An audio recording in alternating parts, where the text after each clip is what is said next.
Many of us lament what we do not have when we should be celebrating what we have. Lagi natin sinasabi, kung mas marami lang akong pera, I'll be nicer. Kung meron lang akong pera, tutulungan kita. What do we do when you have no money? Ito bang ating pag-aaralan at nawa, kahit na yung marami laging pera na nagre-reklamo, kulang pa rin ng pera, yun nga ba talaga yung natitira lang na pwede natin gawin para tayo makatulong? Heavenly Father, we thank you that you are God, you provide, you love us and protect us. Forgive us our sins, cleanse us, make us whole. Enable us to approach your throne of grace, to receive your blessing, your correction. Nawa, Panginoon, sa aming pagtitipon, patubayan niyo kami, ang inyong pong Espiritu, makalaya at makakilo sa aming kalagitnaan. At dalangin namin, we will not only increase in knowledge, but we will actually increase in spirituality, that we can see things through your eyes, do things your way, and understand many things by your wisdom. So we ask you, Father, to be our speaker, lead us unto greater knowledge of you, teach us practical application of our spirituality. Forgive us for all our iniquities, punuin niyo po lahat ng mga kakulangan namin, ilayo niyo kami sa gawa ng mga masasamang tao at masasamang espiritu, at dalangin namin, palakasin niyo rin ang aming katawan, ang aming isip, ang aming emosyon. Lead us, Father. Bless your people. In the name of Jesus Christ, our Lord, we pray. Sa Acts 3, 1-5, we see here a very classic example of a person who had no money but was able to help. One day, Peter and John were going up to the temple at the time of prayer at 3 in the afternoon. Now a man crippled from birth was being carried to the temple gate called Beautiful, where he was put every day to beg from those going into the temple courts. When he saw Peter and John about to enter, he asked them for money. Peter looked straight at him, as did John. Then Peter said, "Look at us." So the man gave them his attention, expecting to get something from them. You know, a crippled beggar asked Peter and John for money.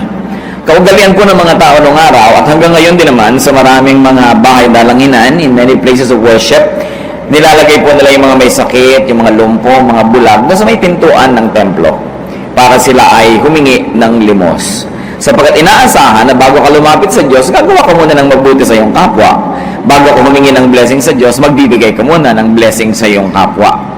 Meron ding spiritual dimension, yung paglalagay po ng mga may sakit dyan sa paanan ng hagdanan ng mga templo at bahay dalanginan, sapagkat naniniwala rin ng marami na mayroong dadalaw ng mga banal na tao, mga kinakasihan ng espiritu, pupunta doon sa templo at sakali man ay makapagbigay sila ng payo o lunas o kagalingan sa mga may sakit. Kaya hindi lahat ng namamalimos sa pintuan ng mga simbahan ay humihingi lang ng pera. Yung iba, hinahanap nila, madaanan man lang sila ng anino ng isang kinikilala nilang banal na tao at naniniwala sila na merong magiging blessing sa ganong uri ng gawain. The Bible is silent about approving or disapproving that kind of practice, but we are just citing a very truthful and a very factual, historical occurrence that the sick people are being placed at the temple gates to seek alms, and not only money, sometimes food, and very often spiritual blessing. And so this was the case of this crippled man. Mula pagkabata ay lumpo na ang lalaking ito, kaya lumaki na lang siya sa awa ng iba. Hindi natin alam kung mga kamag-anak niya yung nagdadala sa kanya, ulila ba siya o ano, pero itinuturo lagi sa kultura ng mga Israelita na maging matulungin sa mga kapospalad. Kaya merong nagdadala sa kanya, idinedeliver siya doon sa may pintuan, sa may hagdanan ng templo, araw-araw para siya mamalimos. The Israelites went to the temple 5 times a day to pray. Sa maraming pagkakataon na siya ay matulungan.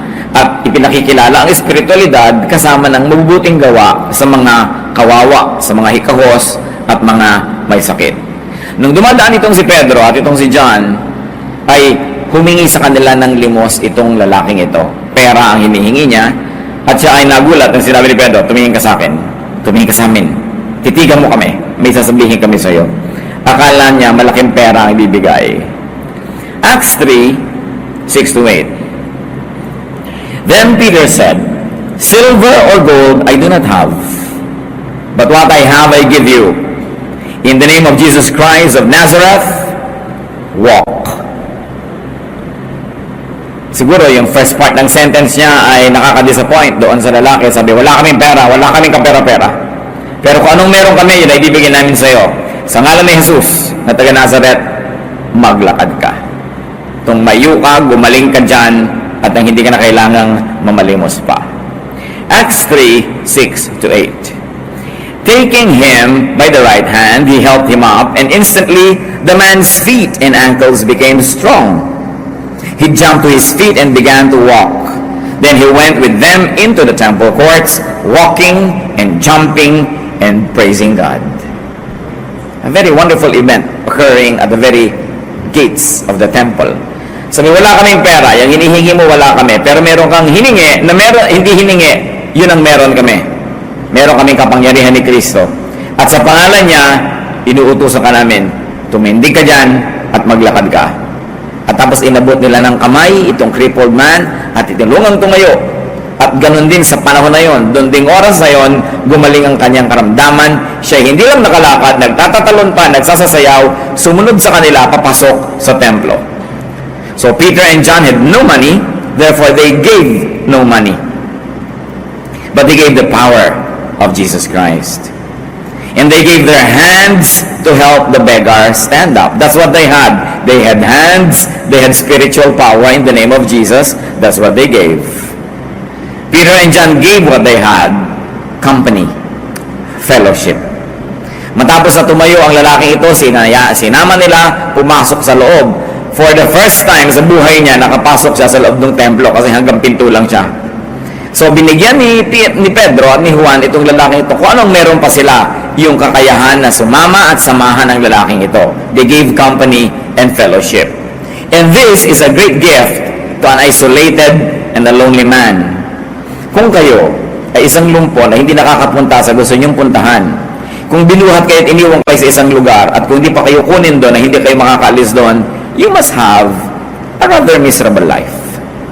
Hindi kayo nakakapili na makakausap, yun lamang gustong lumapit sa inyong makakausap nyo, hindi kayo pwedeng lumapit sa gusto nyong lapitan. So ano pang kailangan ng taong ito? Companionship. Kailangan niyang makasama, magkaroon siya ng mga kagrupo, maging miyembro siya ng isang grupo. And that was one instance when money would have been the least meaningful gift.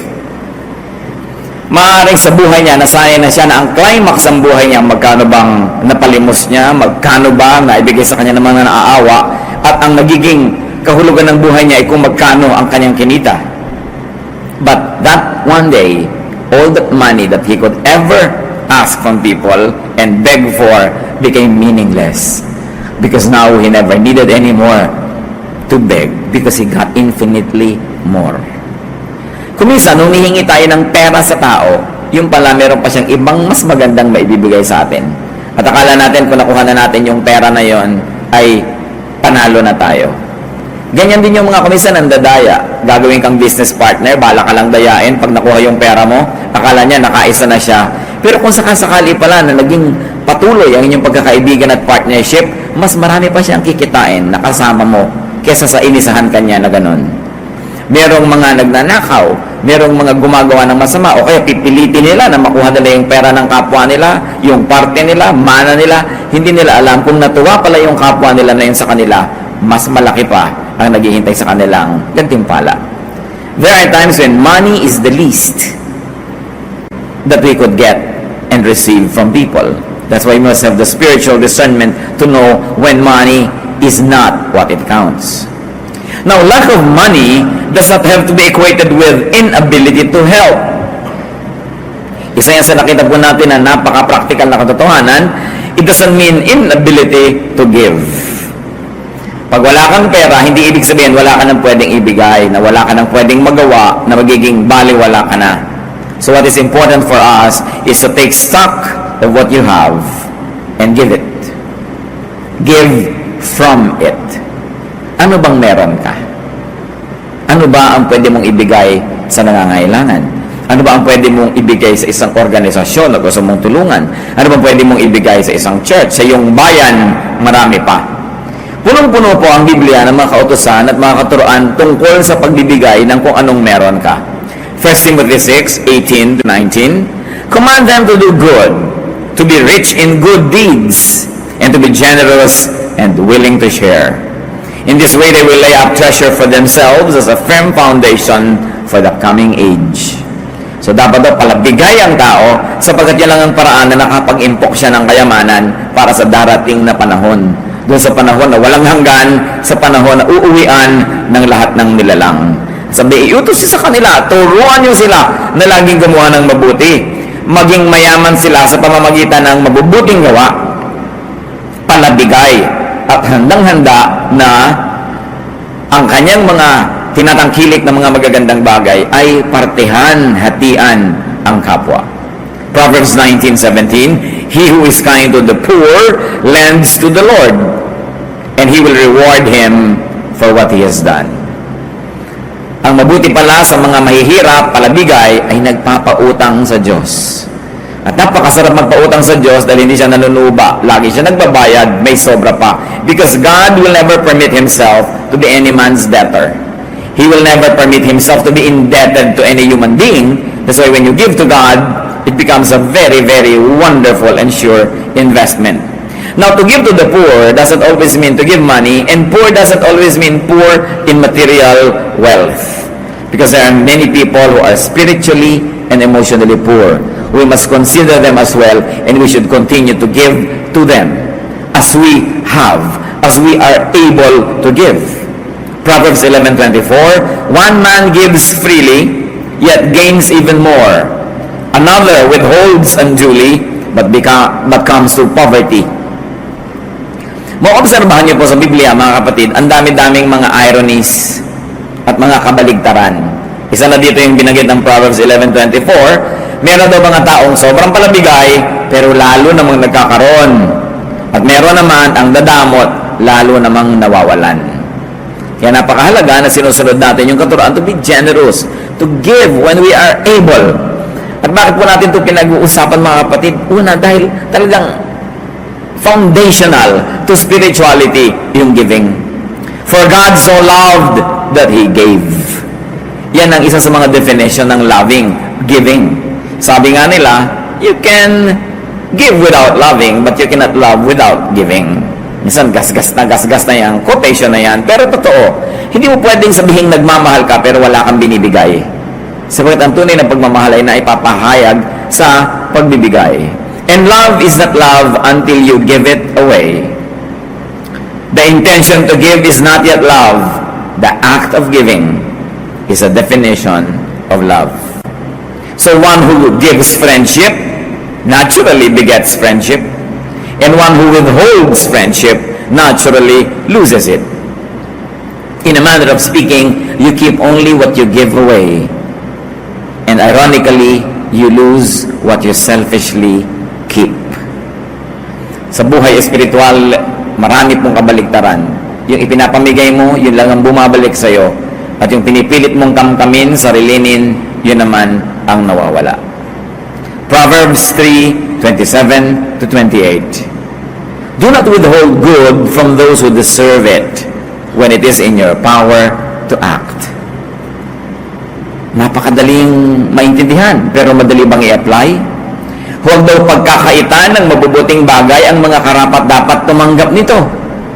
Sabi natin, siyempre naman. Pero tanong, meron kayong kilala, kaibigan, meron kayong kapatid sa Panginoon, merong tindahan, naghihirap siyang mamili, magtinda, pinagtutubo niyo ba o hingi kayo ng hingi ng discount? The person na namumuhunan deserves to profit. Kaya nga siya nagpapagod, gumigising ng maaga, nagtitinda para siya tumubo. Tapos wala kang gagawin kundi humingi ng discount. Pag merong ahente na nagbebenta sa'yo ng kotse, ng lupa, ng insurance, alam ko may commission ka dyan. Hati na lang tayo sa commission mo, bawasan mo naman yung commission mo. Kaya nga siya nagtitinda niyan para siya magka-commission, tapos hihingin mo yung commission niya. That is withholding something from the one who deserves it. Because the person works. And when you plant, you harvest. When you work, you benefit from your work. Nobody plants without the promise of being partakers of the harvest. Maraming mga ganon. Deserve nila, inaalis natin yung dapat sana ay sa kanila. Yung mabuti sa atin, they deserve na gawa natin ang mabuti. Yung nagbibigay sa atin, they deserve na suklian natin yan. When people have earned it, Sasabihin pa natin, pambira naman yung doktor na yun. 3 minuto lang akong tiningnan, tapos 500 ang bayad. 9 na taon naman nag-aaral yun, ano?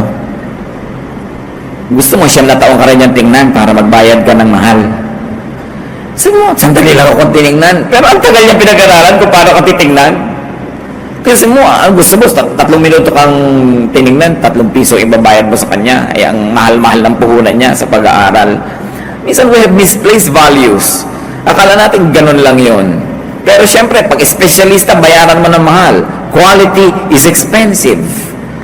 Merong gusto, ang ganda-ganda ng bibilin, ayaw naman magbayad.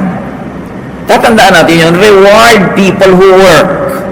Make it a habit to reward people who work. And one of that is to allow them to earn. What can we give to people? Nakita niyo po si Peter and John, ibinigay nila yung nasa kanila, kapangyarihan na spiritual, at yung mga kamay nila na pwede nilang iabot. Na, meron sila nun eh. At yung oras nila para makisalamuha, makipagmabutihan, makipag-fellowship doon sa taong hindi pa naranasan kahit kailan na may makasama at pumunta doon sa loob ng templo. Sa atin ngayon, what can we give to people? And I like you to think of people you love, those who love you, those who are good to you, and those who you think you are good to. We have to give people attention. Ang kakulangan sa atensyon ng isa sa mga pinakamalaking karukhaan ng tao ngayon, kulang na kulang sa pansin. Marami ngayong mga bata lumalaki, isa lang yung magulang na kasama sa bahay dahil nagtatrabaho sa malayong bayan. Kung isa nga, parehong wala pa. Kulang sa pansin. Maraming mga asawa kulang sa pansin. Maraming mga magulang kulang sa pansin.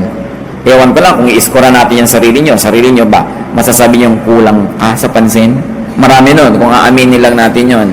We always think we get less attention than we deserve or less than we want. So it's an epidemic. But it's so sad when it's your very husband or wife, your very girlfriend or boyfriend, your very friend, your very relative, your very office mate, housemate, classmate, yung hindi natin nabibigyan ng attention. We can write, we can call, madali mag-text, and some even YM, mag-chat, so that we can minister to give comfort. You can give comfort. We can give company. It's very important to give people companionship. We can give them connectedness and connection. People like to connect, so they like na may kasama, may kausap, may kasabay. People need affirmation, and we can even give them entertainment.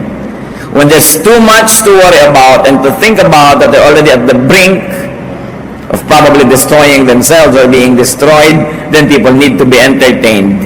Kailangang malibang, maaliw, kailangang ilayo ang iniisip sa mga nagpapabigat sa kanilang buhay. At lahat ng yan ay dapat at kailangan nating ibinibigay sa ating kapwa. 2 Corinthians 1:4, God comforts us in all our troubles so that we can comfort those in any trouble with the comfort we ourselves have received from God. Tayo daw ay binibigyan ng Diyos ng ginhawa at nang sa ganoon ay makapagbigay din tayo ng ginhawa sa mga nangangailangan nito. Sa makatuwid, ang ginhawa na ating tinatamasa ay hindi lang para sa atin. Ito ay binibigay din ng Diyos para tayo naman ang magbigay nito sa mas nangangailangan pa. So whenever you are not very needy of comfort, it means that you are positioned to be the giver of it. Dalawa lang naman yan eh. Kayo yung talagang kailangan yung may magpaginhawa sa inyo, magpaluwag ng loob, mag-minister sa inyo, magpalakas ng loob. Pero kung hindi ganun ang ating kalagayan, salamat. Pero ang ibig sabihin, tayo naman ang dapat naghahanap ng mapagbibigyan natin ng ganong ginhawa. Job 2:11, when Job's 3 friends heard about all the troubles that had come upon him, they set out from their homes and met together by agreement to go and sympathize with him and comfort him. Alam natin ang kasaysayan ni Job, napakayaman, napakasikat, pero lahat ng mga pagpapalang ito nawala sa isang iglap. Namatay ang mga anak, naglaho ang mga kayamanan, nabalot ng galis ang kanyang katawan, nagkaroon siya ng sakit. Yung 3 kaibigan niya, nag-usap-usap, nagkita, naglakbay ng malayo para makiupo sa kanya doon sa mga abo. Kaugalian nun, umuupo sila sa abo pagka sila ay nagdadalamhati. When they are mourning, they sit in ashes. Not to mention the fact that Job was covered with sores and wounds, and he needed this disinfectant, mga ash, to cover his open wounds. But they sat with him 7 days, not saying anything, just providing the ministry of presence. Mga kapatid, presence is a very powerful ministry. Hindi mo na kailangan pa magsalita, hindi mo kailangan mag-moralize, hindi mo kailangan mag-philosophize. Just be there when people are sick, when people are lonely, when people are needy, when they are dejected and rejected, when they are frustrated with life. Just be there. And there's power from your presence that could minister to the person. Kaya talagang binibigyan natin ng panahon yung ganong uri ng ministry. We can give people companionship. Magkakamag-anak na itong mga pinag-uusapan natin. Companionship is one of the deepest needs of man. And most of the time, it is never met adequately. Matthew 26, 36 to 38. Then Jesus went with his disciples to a place called Gethsemane. And he said to them, "Sit here while I go over there and pray." He took Peter and the 2 sons of Zebedee along with him, and he began to be sorrowful and troubled. Then he said to them, "My soul is overwhelmed with sorrow to the point of death. Stay here and keep watch with me." Napakalalim na maaari po nating mapag-aralan dito sa hiniling na ito ng Panginoong Yesus sa kanyang mga disciples. You will imagine Jesus of Nazareth. You will imagine the power that was in him. He was driving out demons, healing the sick, raising the dead. Pero sabi niya sa kanyang mga kasama, sobra ako namimighati. Sobra ako nalulungkot. Ang bigat-bigat ng kalooban ko. Damayan niyo ako. Dito kayo, samahan ninyo ako. Kung si Jesus nangangailangan ng kasama, lalo sa ganung mga malulungkot na panahon, at kung siya'y marunong malungkot, mangulila, humiling ng makakasama, hindi lalo naman tayong lahat. Kailangan natin yon. Kaya kailangan marunong tayong makiramdam. Kung minsan may magte-text sa'yo, "Musta?" Actually, siya ang nangangailangan makumusta. Hindi mo kinukumusta, kaya siya nagpapadala sa'yo ng musta. Sasagot ka naman, "Sa." Papilosopuhin mo pa. O kaya sabi mo, "Okay." Tapos, "Okay." Tapos na, wala ka walang tanong, "Ikaw, kumusta?" Mga kapatid, pag may nangungumusta sa inyo, 99% of the time, siya ang nangangailangang makamusta. Pinapaalala sa inyo, "Hoy, buhay ako, kumustahin mo naman ako." Sasagutin niya naman, "Ikaw, kumusta ka?" Hindi lang, "Okay." Tapos na. Nangangailangan yon. Sabi niya, "My soul is overwhelmed with sorrow." Karamay.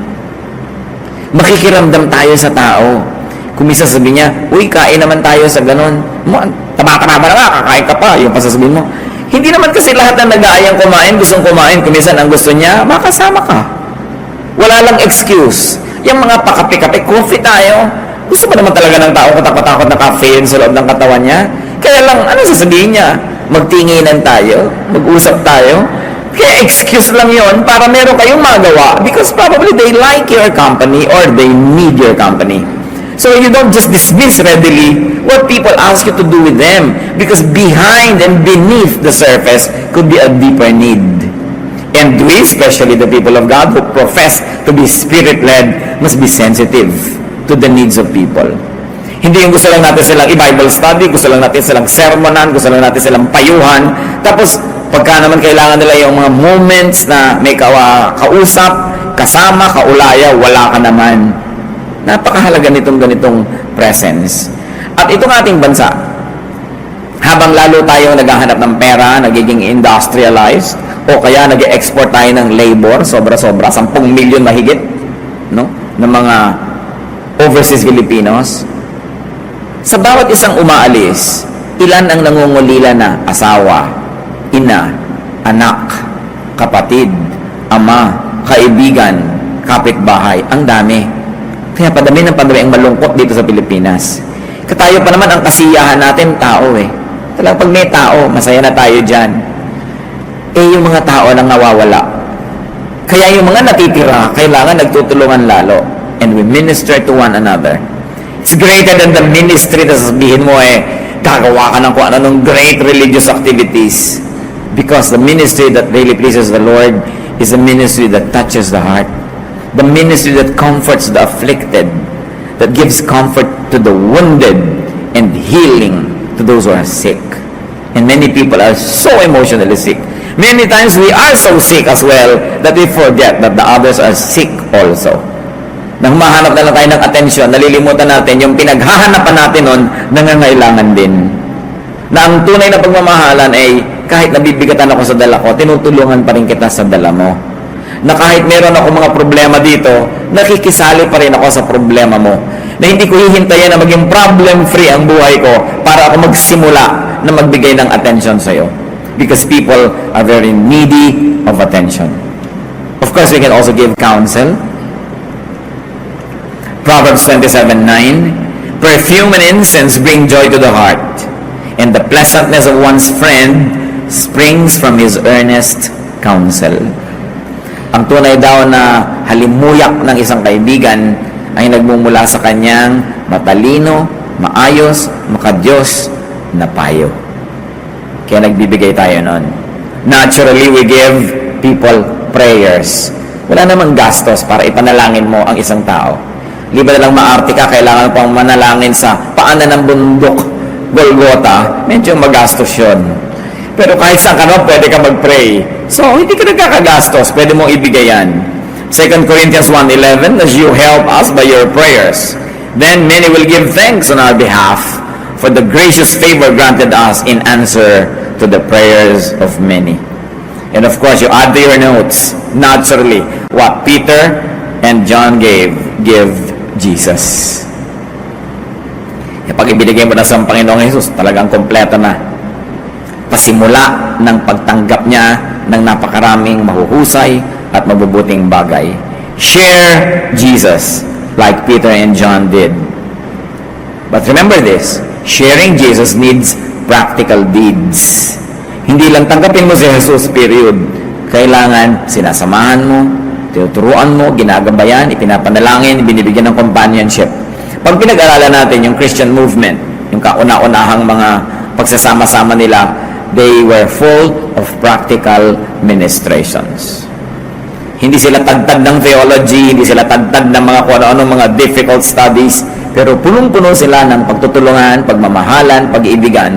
And that made the initial Christian movement very, very powerful.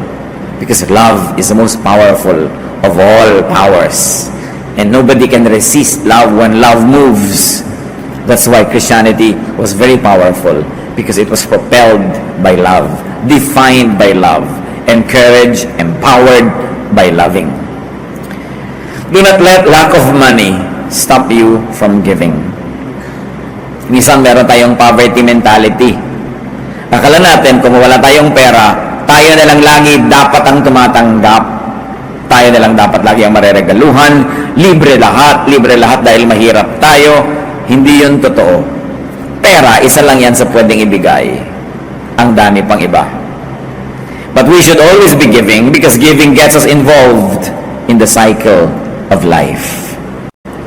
What is life? Inhaling, exhaling, eating, defecating, in, out. Ganon talaga ang buhay. Giving, receiving. If you do not give, you do not complete the cycle. If you keep receiving and receiving and receiving, subukan nyo, mag-inhale kayo. Inhale, inhale, inhale, and don't ever give it up. Don't exhale. Sasabog kayo nun. You'll die. Because you have to inhale and exhale.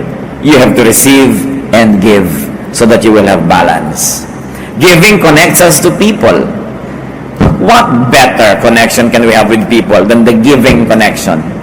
That we give to them, they give to us. And that's how interpersonal relationships are strengthened. When we become interdependent, not overly dependent, but we need people and people need us. We give to them and they give to us. That's what the city is all about. That's what the town, the village is all about. People needing people. You want the baker to be there. You want the bartender to be there. You want the preacher to be there. You want the laborer to be there. You live in a village. You live in a town or a city where people minister to people. You don't live a hermit's life. That's what being together is all about. So giving connects.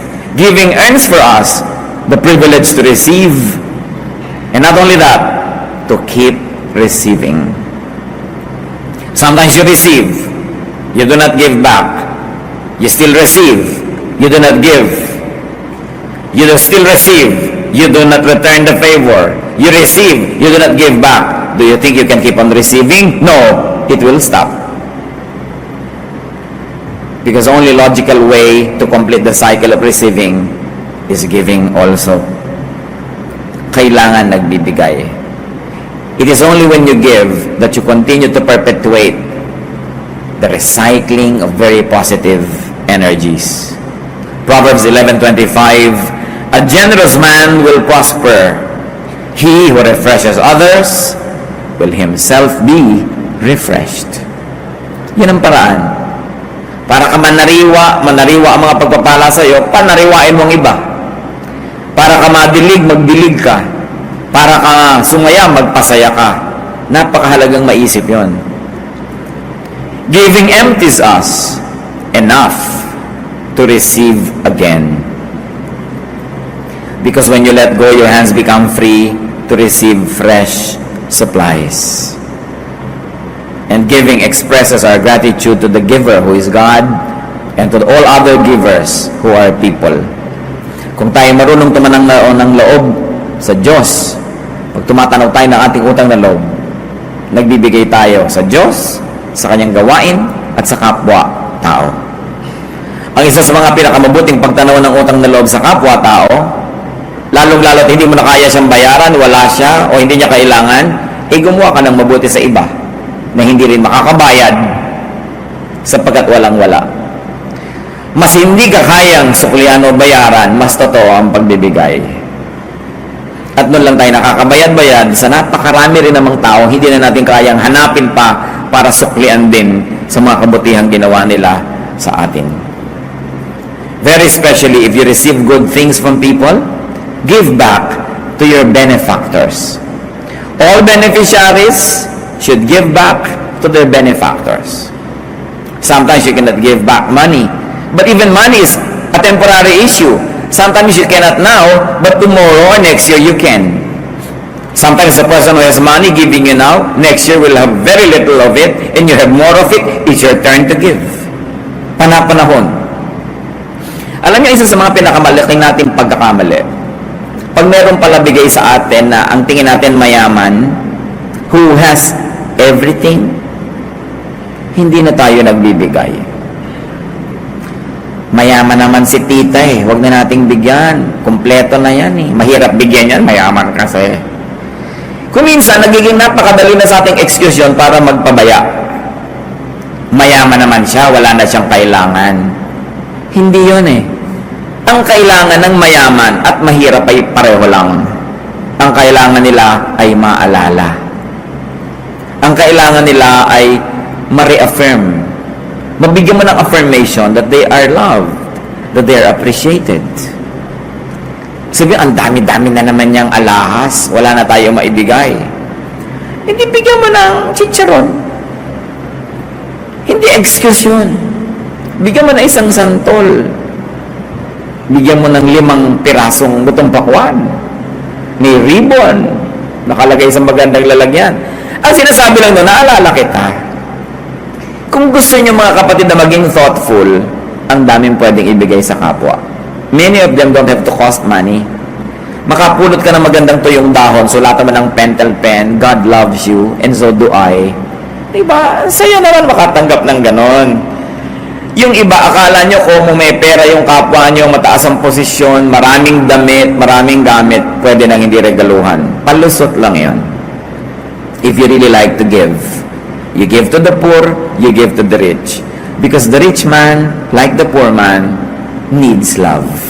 We all just need love. A little bit more of it, if possible, a big bit more of it. That's what we want. And you can never go wrong when you give love.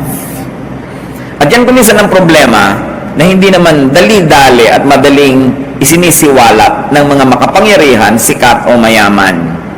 That their relatives, their friends, And people around them don't give them anything anymore just because they think they are self-sufficient. No man is an island, therefore no person is self-sufficient. Ang lahat, kailangan ng kahit konting pagtingin. Kahit pa sila, mga sasabihin nyo, makapangyarihan. And a person who gives will not run out of goods and will not run out of friends. It is the selfish who runs out of love. Yung makasarili, ang meron ng kaibigan, nawawala pa. Meron ng nagmamahal, nawawala pa. Kasi ang pagmamahal man, humihingi rin ng katapat na pagmamahal. Ang text naghihintay ng sagot, di ba? Ang sulat naghihintay ng sagot. Yung ginagawa mo na pagbibigay ng mabuti sa iyong kapwa, aminin mo mat hindi, naghihintay ka rin ng sukli. Kahit yun ay thank you, kahit yun ay isang kiss, kahit yun ay kotse o bahay o anuman, dapat sinusuklian. At hindi lang pera ang panukli. Actually, yun talaga pinag-uusapan natin dito. Don't ever have the excuse that just because you don't have enough money, you are already free from your obligation to be nice. Na magsukli. Give what you have. Tulad nila Peter. If not money, then service. 1 Peter 4:10, each one should use whatever gift he has received to serve others, faithfully administering God's grace in its various forms. Madalas mangyari ito sa magkakapatid. May sakit ang magulang nyo.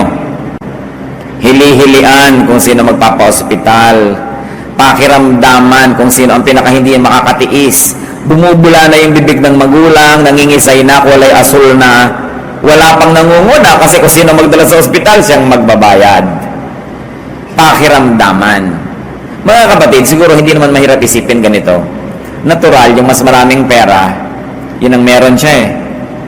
Siguro mas maaasahan talaga na siya ang magbibigay. Pero ikaw na walang pera, di ikaw ang magbantay. Ikaw na yung magpabarot pa rito, mag-ayos-ayos, kasi wala ka na ng kontribusyon na pera. Give service. Sa magkakapatid, lagi nagkakahilian, ay si ate maraming pera yan, ay si junior, yan ang maraming pera, yan ang paggastos yan, anong kontribusyon mo doon? Kailangan meron. Kung hindi ka makakapagbigay ng pera, serbisyo. Mahilig kayo maglinis ng mga nicho-nicho dahil November 1, hindi ikaw makakapagbigay ng pintura, ng makalburot, kung ano-ano. Di ikaw magkulkul doon, maglinis-linis doon, magbrush. Kailangan mayroon kayo contribute, hindi lang pera ang kinocontribute ng tao. Lalo kung wala kang pera, dapat willing ka laging volunteer na maglingkod. Kasi yun na nga yung currency mo, yung mga 10 mga daliri, maglingkod, magtrabaho. Unfair naman na yung gumastos na siya pa yung nakabantay doon. And sometimes I see this illness in the way people think. May sakit si nanay, itong anak na namamasukan sa Maynila pang ipapatawag para alagaan si nanay. Ito na nang may na magtatrabaho sa Maynila ang nakakapagpadala ng pera. So yung kumikita ng pera, dapat hindi yan inaabala. Hayaan nyo siyang kumita. At yung mga nakatiwangwang dyan, kayong magtrabaho, magbantay, maggawa niyan, para yung naghahanap buhay, patuloy makapaghanap buhay. Kanya-kanya tayo ng kakayanan, kanya-kanya dapat ng assignment. Ang nangyayari kasi sa Pilipinas, yung pinaka-responsableng anak, sa kanya nalang ipinapasan lahat. Hanggang siya igupo, mamatay o magsawa, mag-abroad at hindi magbigay ng number kung nasan siya dahil talagang nagsawa na. Huwag nyo namang sobrang asahan yung naaasahan. Tapos lagi natin pinapalusot, yung nagpapalusot. Because that is not God's justice. You should reward those who work and punish those who do not. Sabi nga sa New Testament, if anyone does not work, he should not eat. Talaga ang higpit ni Paul sa kanyang mga bagay. Pero dahil napakarami man talaga, abusero. If you cannot give money, then give other goods. Meron naman dyan, pupuntahan pa ng doktor sa bahay nila, doktor, wala po kaming kapera-pera, pasensya na kayo, talagang mahirap lang kami. Diba? Pero meron naman kayo dong mga prutas, pwede nyo ibigay. Meron naman kayo antik na kama, di ibigay nyo. At sa lagay, libre na lang, meron naman kayo pwedeng ibigay, ayaw nyo pa rin ibigay. So paglingkuran mo kami, pero yung amin pa rin. You must always give value for value. You must never try to escape responsibility. Kung meron kayong pwedeng ibigay, ibigay nyo. Huwag kayong mangpalibre. Laging meron yan. Goods, service. Philemon 1:17, si Paul, nung merong isang runaway slave na naging Christian, pinabalik niya dun sa amo. Sabi ko, kilala kong amo mo. Sasabihin ko sa kanya, huwag ka na niyang idemanda, huwag ka na niyang parusahan, tanggapin ka na lang niya. Sabi niya sa 1:17, Philemon, so if you consider me a partner, welcome him as you would welcome me. If he has done you any wrong or owes you anything, charge it to me. Value for value. Sabi ni Paul, ikaw, marami kang utang na loob sa akin, ha? Naging Kristiyano ka dahil sa akin. Nakakilala ka kay Kristo dahil sa akin. Laki utang na loob mo. Bueno, itong slave mo na tumakas, naging Christian din, naglingkod sa akin, kinagigiliwan ko siya, pinababalik ko siya sa iyo, huwag mo na siyang singilin. Charge mo na lang sa akin. Kulang ka pa. So, value for value. Dapat ganun. So, Romans 15:26-27, for Macedonia and Achaia were pleased to make a contribution for the poor among the saints in Jerusalem. They were pleased to do it, and indeed they owe it to them. For if the Gentiles have shared in the Jews' spiritual blessings, they owe it to the Jew to share with them their material blessings. Nagkaroon po ng mga tag-hirap sa Jerusalem, kung saan yung mga Hudyo ay nakatira, at kung saan mula sa mga Hudyo, si Jesus, ang Kristyanismo, ay nakarating sa mga Gentiles. So, nung umasenso yung mga Gentile churches, sabi nitong sumulat ng Romans, kayo, nakatanggap kayo ng spiritual blessing galing sa Israel. Anong marapat yung gawin? Hindi nyo sila pwedeng mabless spiritually. Sila nga ang nagbigay nun. Bigyan nyo sila ng pera. Magpadala kayo ng tulong. May pangangailangan sila ngayon, nahihirapan sila. Palitan nyo ng material blessing, yung spiritual blessing na nakuha nyo galing sa Israel. This is the essence of the verses. Sasabihin, hindi pwedeng libre-libre kahit spiritual blessing. Palitan mo ng ibang blessing. Maganda, spiritual din. Ngayon, kung hindi mo kaya yun, o kulang, gawin mo iba. Serbisyo, o material, o gift. Dapat ganun, value for value. Di ba natin nakita? Pwede naman i-declare ng Diyos, o lahat ng tao, patawarin na lang lahat ng kasalanan, libre na lang kayo lahat. No. That's not God's way. Jesus paid. May bayad. May bayad ang lahat. Walang libre.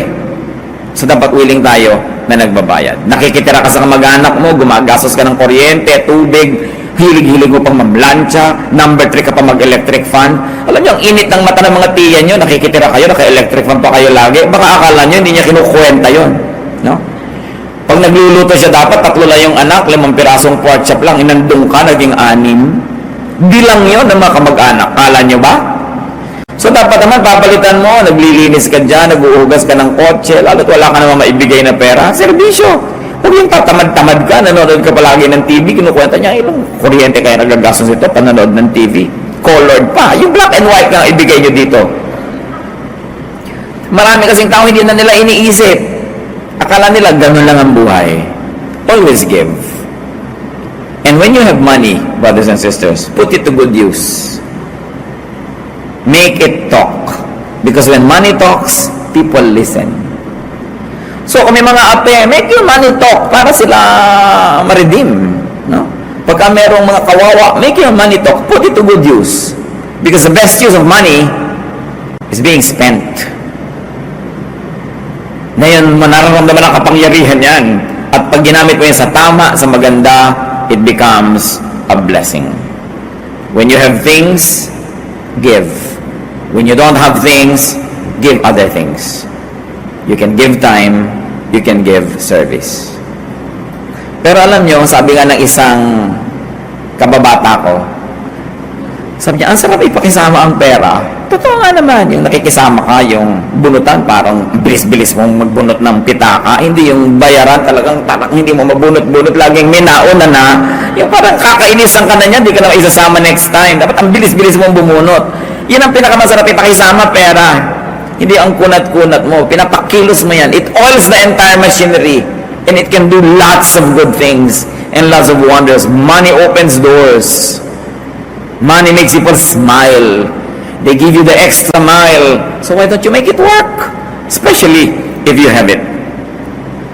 What do you give those who love you? What don't you give those who love you? Maganda siguro pag-isip-isipan natin yan. Meron ba tayong mga napapabayaan na suklian, mahalin? Kung hindi pera, service, attention, we always have something to give. And the least is time. Diyan tayo equal. Everybody has 24 hours a day. And time is one of the best gifts you could give to people. You cannot give it to everybody. You cannot give it every time. But we must be discerning when we must spend time with people because they need us. It's very important. Diyos namin sa langit, turuan niyo kami, Lord, maging sensitive. At sa patuloy namin pag-aaral ng iyong salita, ang maging bunga nito mas maging mabuti, mabait, mapagbigay, palabigay kami sa aming kapwa, lalo sa mga pinagkakautangan namin ng loob, lalo sa mga mabuti sa amin. Turuan mo rin kami, Lord, na maging mapagbigay kahit sa mga hindi naging mabuti sa amin, kahit sa mga hindi namin kakilala. Panginoon, turuan mo kami, Lord, na matranscend namin yung selfishness, that we feel what people feel, at huwag namin panghinayangan yung ibibigay namin sa kanila dahil kaya lang naman kami meron, naona na kayo, binigyan nyo na kami. Teach us not to be selfish, but to be generous.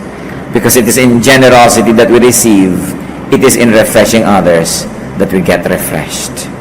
Mag-isip-isip tayo mga kapatid, let's bow before the Lord, at nais kong hamunin ang bawat isa. Baka meron kayo napapabayaan na mahal sa buhay o nagmamahal sa inyo, hindi natin nabibigyan ng pera, ng panahon, ng atensyon, ng pasalamat, isang paalala, sapagkat ito ang marapat gawin. Panginoon, sa pagbubulay-bulay naming lahat, ituro niyo kami mga pagkukulang kami.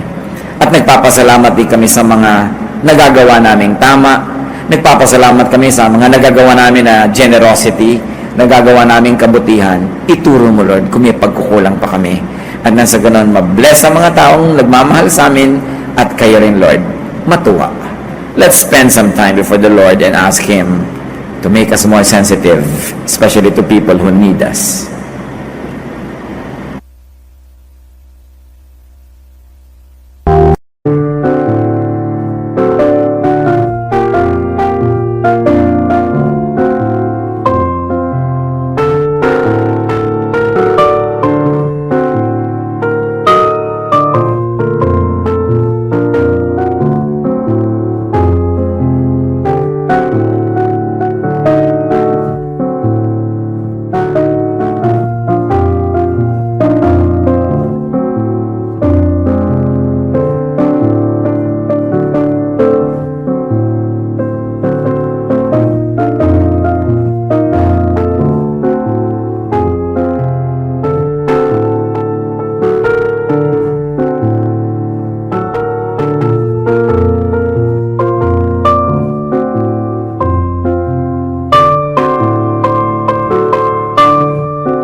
Anh ai mơ mộng mình thứ xa xôi, không màng về tình ái muôn nơi, sống cho là tròn kiếp đây thôi, đâu quan tâm gì chuyện đời. Thế mà lại ngâm tương tư ông tầm bà mút xa tơ, đêm nằm trộm nhớ mơ mơ về ai. Thì ra anh yêu rồi, từ ánh mắt nụ cười, từ đôi môi gọi mưa xa xuyên lòng anh. Thì ra mấy em rồi, ngày hay đêm ôm lời, chỉ nghe đến em thôi, đó là do anh đã yêu rồi, anh đã yêu rồi, anh đã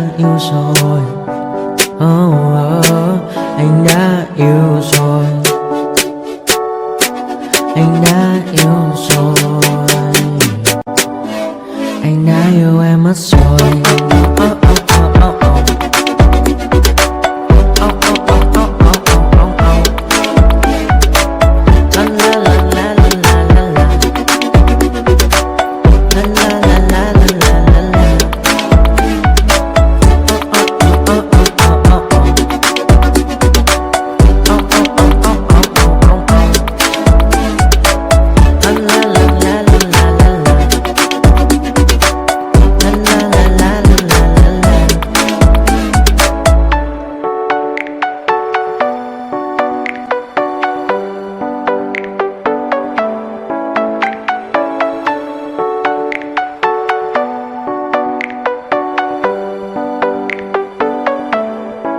Anh hay mơ mộng mình thứ xa xôi, không màng về tình ái muôn nơi. Sống cho là trọn kiếp đây thôi, đâu quan tâm gì chuyện đời.